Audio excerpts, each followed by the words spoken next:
ശ്രീ രാഹുൽ ഈശ്വർ, ഇതിന് മറുപടിയുണ്ടോ? ഇവിടെ ഭാരതത്തിന്റെ പ്രതിനിധി സംഘം ലോകരാഷ്ട്രങ്ങൾക്ക് മുൻപിൽ പഹൽഗാം ഭീകരാക്രമണത്തിന്റെ വസ്തുത വിശദീകരിക്കുകയാണ്. അപ്പോഴാണ് മലയാളി അസോസിയേഷന്റെ ഭാഗത്ത് ഈ നീക്കമുണ്ടായത്. താങ്കൾ എന്ത് അടിസ്ഥാനത്തിലാണ് ഇവരൊക്കെ പാവം പ്രവാസി മലയാളികളാണ്, ഇവർക്കെതിരെ ഒരു നടപടിയും വേണ്ട എന്ന് പറഞ്ഞത്?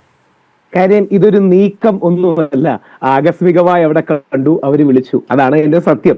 ഞാനിത് ആദ്യമേ പറഞ്ഞതാണ്. കാര്യം അവരോട് വിളിച്ചു ചോദിച്ചു, അവരെന്നോടും പറഞ്ഞത് ഞങ്ങൾ അറിയാതെ വന്നതാണ്. അത് കേട്ടപ്പോഴേ എനിക്ക് കള്ളമാണെന്ന് മനസ്സിലായി. ഇപ്പൊ അല്ല, മുമ്പും ഞാൻ പറഞ്ഞു, അവർ ഈ വിവാദം ഉണ്ടായപ്പോൾ അതിൽ നിന്ന് ഭയന്നോ അല്ലെങ്കിൽ അതിൽ നിന്ന് അവർക്ക് നെഗറ്റീവ് ഉണ്ടായിരിക്കാൻ വേണ്ടി പറഞ്ഞു എന്ന് മാത്രമേ ഉള്ളൂ. അതിനപ്പുറം ഈ കാര്യങ്ങളില്ല. അവിടെയാണ് നമ്മൾ ശ്രദ്ധിക്കേണ്ട ഒരു സോഷ്യോ പൊളിറ്റിക്കൽ കോണ്ടെക്സ്റ്റ് ഉണ്ട്. ശ്രീ പ്രിൻഡോ മഹാദേവ് ജി സൂചിപ്പിക്കുകയുണ്ടായി, പൊളിറ്റിക്കൽ ഇസ്ലാം അല്ലെങ്കിൽ ഇസ്ലാമിസത്തിന്റെ ഒരു കോണ്ടെക്സ്റ്റ് ഉണ്ട്. ആ ഇസ്ലാമിസത്തിനെതിരെയുള്ള ഏറ്റവും വലിയ മറുപടി എന്ന് പറയുന്നത് നമ്മുടെ മതസൗഹാർദ്ദവും ഒരുമയാണ്. അതായത് നമ്മൾ ഓർക്കേണ്ടത്, പാകിസ്ഥാനിലെ ഇസ്ലാമിസ്റ്റുകളുടെ ഏറ്റവും വലിയ ഹെഡ് ആയിരുന്നു മുഹമ്മദ് അലി ജിന്ന.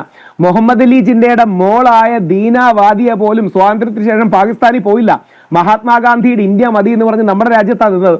ഓർക്കണം, സ്വന്തം അച്ഛനാണ് പാകിസ്ഥാന്റെ രാഷ്ട്രപിതാവ്, എന്നിട്ട് ദീനാവാദിയ പാകിസ്ഥാനിൽ പോയില്ല, ഇന്ത്യയിൽ നിന്നാ മതി എന്ന് പറഞ്ഞു. അതാണ് നമ്മുടെ ദേശീയതയുടെ ശക്തി.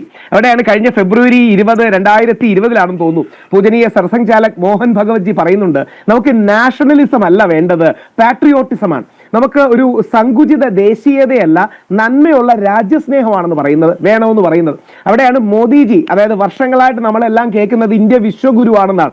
മോദിജിയാണ് ആ പിച്ചു മാറ്റി ഇന്ത്യ വിശ്വബന്ധുവാണ് എന്ന ആശയം മുമ്പോട്ട് വെക്കുന്നത്. അപ്പം നമ്മൾ ഇൻക്ലൂസീവാണ്, സ്വീകരിക്കാൻ കഴിയുന്നതാണ്.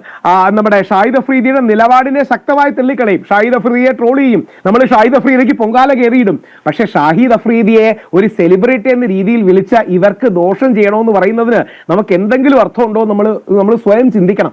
ഈ നേരത്തെ പറഞ്ഞ അദ്ദേഹം പേരടക്കം പറഞ്ഞു, ഞാൻ പേര് പറയുന്നില്ല, ആ പേര് പറഞ്ഞ ആളടക്കം അപ്പുറത്തൊരു സെലിബ്രിറ്റി വന്നു. ദുബായിൽ പലപ്പോഴും പരിപാടി നടക്കുന്നത് എങ്ങനെയാ? അവർക്ക് അനൗചിത്യം ഉണ്ടോ എന്ന് പറഞ്ഞാൽ തെറ്റില്ല, അവർക്ക് അബദ്ധം പറ്റി എന്ന് പറഞ്ഞാൽ തെറ്റില്ല. അതിന്റെ പിന്നിൽ ഒരു ഗൂഢാലോചനയൊന്നുമില്ല, അതിന്റെ പിന്നിൽ പർപ്പസ്ഫുള്ളി ഇന്ത്യയെ കരിവാരിത്തേക്കണമെന്നൊന്നുമില്ല. അവരപ്പം ഷാഹിദ് അഫ്രീദിയെ കണ്ടില്ലെങ്കിൽ വിളിക്കത്തോലുമില്ല. ഒന്ന് ആലോചിച്ച് നോക്കിയേ, അവരുടെ നെയിം ചാർട്ടിലോ പ്രോഗ്രാം ചാർട്ടിലോ ഷാഹിദ് അഫ്രീദിയുടെ പേരുണ്ടോ? ഷാഹിദ് അഫ്രീദി അവിടെ ഇരിക്കുമെങ്കിലും ചെയ്തോ? ഷാഹിദ് അഫ്രീദിയെ വിളിച്ചു, ഓടി വന്ന് കയറി എല്ലാവരോടും ഹായ് പറഞ്ഞു പോയി. അത് കൊടുക്കണ്ടായിരുന്നു എന്ന് പറയുന്നതിൽ തെറ്റില്ല. പക്ഷെ ഇതിന്റെ പിന്നിലൊരു പ്ലാൻഡ് അജണ്ട ഒന്നുമില്ല. അപ്പൊ നമ്മുടെ അവിടുത്തെ ആൾക്കാരെ അവരുടെ പാസ്പോർട്ട് ക്യാൻസൽ ചെയ്യണമെന്നോ ഡീപോർട്ട് ചെയ്യണമെന്നോ ഒക്കെ പറയുന്നത് സാധാരണ കുട്ടികളെയും കുടുംബങ്ങളെയും ബാധിക്കുന്ന ഒരു കാര്യമാണ്. ഇവിടെയാണ് നമ്മൾ നാഷണലിസം അല്ല, പാട്രിയോട്ടിസമാണ്. നമ്മുടെ പാട്രിയോട്ടിസത്തിന്റെ ഭാഗമാണ് ദുബായിലെ മലയാളികളും. അപ്പൊ അവരെയും കൂടെ തള്ളി പറയേണ്ടതല്ല. അവർക്കൊരു തെറ്റ് പറ്റി, അല്ലെങ്കിൽ ജാഗ്രത കുറവ് പറ്റി, ശ്രദ്ധക്കുറവ് പറ്റി, അവരെ ശാസിക്കാനോ വിമർശിക്കാനോ നമുക്ക് പോകാം. പക്ഷേ അവരെ ഏതെങ്കിലും രീതിയിൽ ശിക്ഷ നേരിടണമെന്നൊക്കെ പറയുന്നത് എന്തിനു വേണ്ടിയാണ് എന്ന് നമ്മൾ ആലോചിക്കണം. നമ്മുടെ ഒരു രാജ്യസ്നേഹം എന്ന് പറയുന്നത് ആ മോഡലിലുള്ളതല്ല, ഇൻക്ലൂസീവായി പോകുന്നതാണ്. നേരത്തെ പറഞ്ഞൊരു കാര്യം, ഈ പൊളിറ്റിക്കൽ ഇസ്ലാമിനെതിരെയുള്ള ഇന്ത്യയുടെ ഏറ്റവും വലിയ മറുപടി എന്താണ്? ഇന്ത്യ കണ്ട ഏറ്റവും വലിയ പ്രസിഡന്റ് ഡോക്ടർ APJ അബ്ദുൽ കലാമാണ്. ആക്കിയത് ആരാണ്? നമ്മുടെ ഭാരതരത്ന മഹാനായ വാജ്പേയിജിയാണ്.